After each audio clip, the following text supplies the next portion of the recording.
At the engagement party for one of our former high school classmates, the bride suggested we play King's Cup. Whoever drew 8 had to do a cross-arm toast with someone of the opposite sex in front of everyone. My husband, Luke Flandern, had always been a germaphobe. The second he saw the card in his hand, his brow furrowed. I stood up, ready to help him out. But then, Sarah Weaver, the girl everyone called the beauty of our class, who was sitting right across from him, asked softly, "Need a hand?" Luke looked at her, and the frown on his face instantly melted. "Yeah, sure." The room erupted. Everyone was laughing and cheering. Classic Luke, always generous. No wonder he was valedictorian back in the day. Someone get this on camera. The golden couple from high school is finally reconnecting after all these years. That's destiny right there. Sarah blushed and shyly reached her wine glass toward him. Luke smiled and didn't pull away. I just stood off to the side, quietly watching the two of them drink that cross-arm toast together. And then I remembered how I'd been ready to help him out. A bitter smile crossed my lips. Guess I was kidding myself. After the drink, the party really took off. The maid of honor was Sarah's best friend from high school, and feeling bold from the alcohol, she went straight for it. "Hey, Mr. Valedictorian, we've all been classmates for years, so be honest with us. Does Sarah still stand a chance? She's waited for you all this time. Just give it to us straight. Is there still room for her in your heart?" The other former classmates, loving the drama, jumped right in. "Come on, back in high school, you and Sarah were the couple everyone rooted for. You finally ran into each other again at a classmate's wedding. If you don't speak up now, it'll be too late." Everyone piled on one after another, relentless in egging them on. Sarah's face turned even redder. She practically melted into Luke's arms. "Knock it off," she whispered. Luke laughed and lightly scolded the group, but he didn't deny anything, and he didn't push her away either. I just sat there quietly, my hands shaking as I watched it all unfold. Then the bride suddenly turned to me, her tone openly taunting. "Avery, what about you? Are you cool with Luke and Sarah getting together?" Suddenly the room went quiet. Every pair of eyes turned to me. Those looks,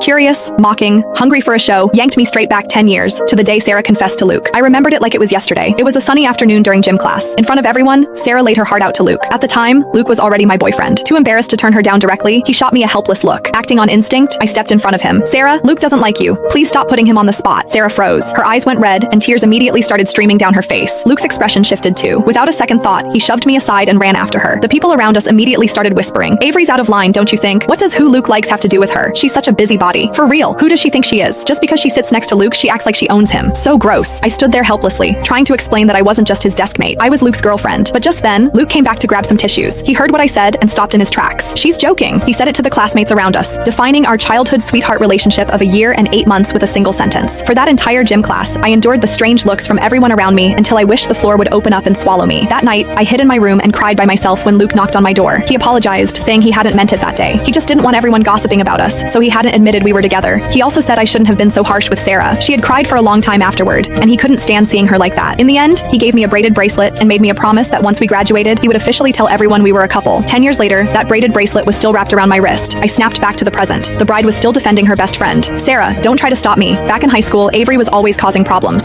If she hadn't gotten in the way, you and Luke would have been together ages ago. You never would have had to wait this long. Avery ruined your happiness. Today, I'm getting to the bottom of this. Avery, answer me. Do you support Luke and Sarah being together or not?" The bride glared